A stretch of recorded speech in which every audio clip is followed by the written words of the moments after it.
One of the most common opening moves for white is 1e4. Black's most solid response is 1e5. The game frequently continues with 2. Knight f3, knight c6, and then one of three main moves, bishop c4, bishop e5 or d4.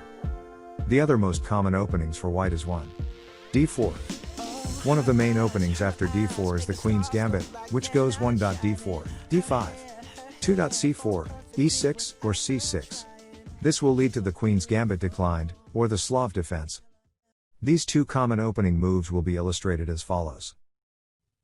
The opening phase is all about controlling the center and developing your pieces with a plan. Every move you make should be doing one of those two things. The middle game will then arise out of the opening. Many beginning chess players are fascinated with the opening because of the many exciting traps, gambits, and names. But in reality, you're better off not spending time memorizing openings, but instead understanding opening principles and then practicing your middle game and endgame. That said, openings are fun, and it's great to learn a few because they teach you how to understand how to think about the first moves of your game.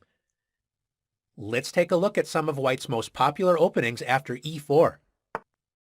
After e4, black's most solid and straightforward response is e5. And after the typical knight f3 and knight c6, we're going to study three of white's most popular opening choices. The first opening begins with the move bishop to c4. This is known as the Italian game or gioco piano, the quiet game. It is one of the most classical openings in chess. White develops the bishop to an open diagonal, placing pressure on black's weak square on f7. White is ready to castle and bring the other pieces toward the center. Black often responds with bishop to c5, using the same ideas as white. This opening isn't as fast-paced as other openings that we'll study, but it is a solid way to develop your pieces to good squares and prepare for the middle game. After bishop to b5, this opening is known as the Ruy Lopez. It is considered more aggressive than the Italian game because white continues the attack on the e5 pawn by putting pressure on its defender, the knight on c6. Black's most popular option is the strange-looking a6, provoking white to capture the knight. Isn't that exactly what white wants to do? It turns out that white cannot win the pawn on e5 right away, so black attacks white's bishop. If white tries to win the pawn with bishop takes c6, black recaptures with the d-pawn, clearing open the diagonal for the light-squared bishop and also opening the d-file for black's queen. After knight takes e5, black has the powerful move queen to d4. Black moves the queen to d4, creating a double attack on the knight on e5 and pawn on e4. After white brings the knight to safety with knight f3, black plays queen takes e4 check.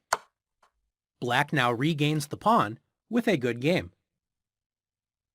Since taking black's knight does not win a pawn, white usually plays bishop a4, keeping the pressure on the knight on c6, and if black attacks the bishop again with b5, white plays bishop to b3, entering the active a2 to g8 diagonal, focusing on the weak f7 square. The last of the three common white openings begins after d4. White advances a second pawn into the center, placing pressure on black's e5 pawn and opening up lines for the queen and dark-squared bishop. This opening is known as the Scotch opening. It is an aggressive opening that puts pressure on black's center right from the beginning of the game. Black should capture the pawn immediately with e takes d4, but sometimes black plays d6. This move allows white to open up the d-file with d takes e5. If black captures with the knight first with knight takes e5, white opens up the d-file after knight takes e5, d takes e5, and now that the d-file is open, white can trade queens with queen takes d8 check. After king takes d8, black's king loses the right to castle and is stuck in the middle of the board.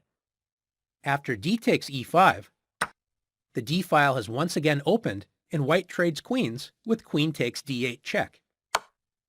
Black has a tough choice to make. Black can either capture the queen with knight takes d8, giving up protection of the pawn on e5 and losing it after knight takes e5, or black can play king takes d8, losing the right to castle. Black's king is stuck in the middle of the board and will become a target of attack on the open d-file. This is why black should play e takes d4. And after white plays knight takes d4, both sides have a file that has been opened, the d file for white and the e file for black. This means the game may open up quickly, where both sides will have attacking chances. After bishop to c5, black develops a piece and adds a second attacker on white's knight on d4. White plays bishop to e3, developing the bishop toward the center and adding a second defender to the d4 knight. Both sides will focus on completing development, castling, and will prepare for a sharp middle game fight. Now that you've learned some of white's most popular openings after e4, let's test your knowledge in the challenges. When white doesn't play e4, the most popular alternative is d4. Notice d4 controls the center and also opens up lines for the queen and dark-squared bishop. Opening with the queen pawn is usually a slower, more positional opening compared to the e4 openings because it takes longer to develop the kingside pieces. White is now ready to play e4, creating a powerful center, so black normally plays d5, gaining space in the center and preventing white from placing a second pawn in the center. Let's take a look at one of the most fundamental d4 openings. White's most popular move is c4, immediately attacking the d5 pawn. This is known as the queen's gambit. The term gambit means sacrificing a pawn or more material in order to gain an attack or some other advantage. The name queen's gambit is confusing because after d takes c4, known as the queen's gambit accepted, white can gain the pawn back immediately with queen to a4 check, checking black's king and threatening the c4 pawn all at the same time. White does not have to worry about regaining the pawn and can play e4, taking over the center and opening up the f1's bishop attack on the c4 pawn. Since white is able to get two pawns in the center and develop quickly, black does not want to fall further behind in development and try to hold on to this pawn.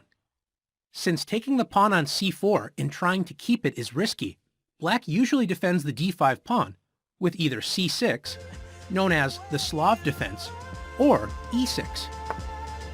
This opening is known as the queen's gambit decline. White will continue to develop pieces to add pressure on d5, and black will continue to defend this important square. After knight to c3, white develops a knight and places more pressure on black's center. Black plays knight f6, developing the knight and protecting the center. White plays bishop to g5, pinning the knight on f6 that was protecting the d5 square, and black plays bishop to e7, developing a piece and unpinning the knight on f6. Black is ready to castle, and white will focus on completing development on the kingside and castling as well. Are you ready to test your d4 opening knowledge? Let's do it.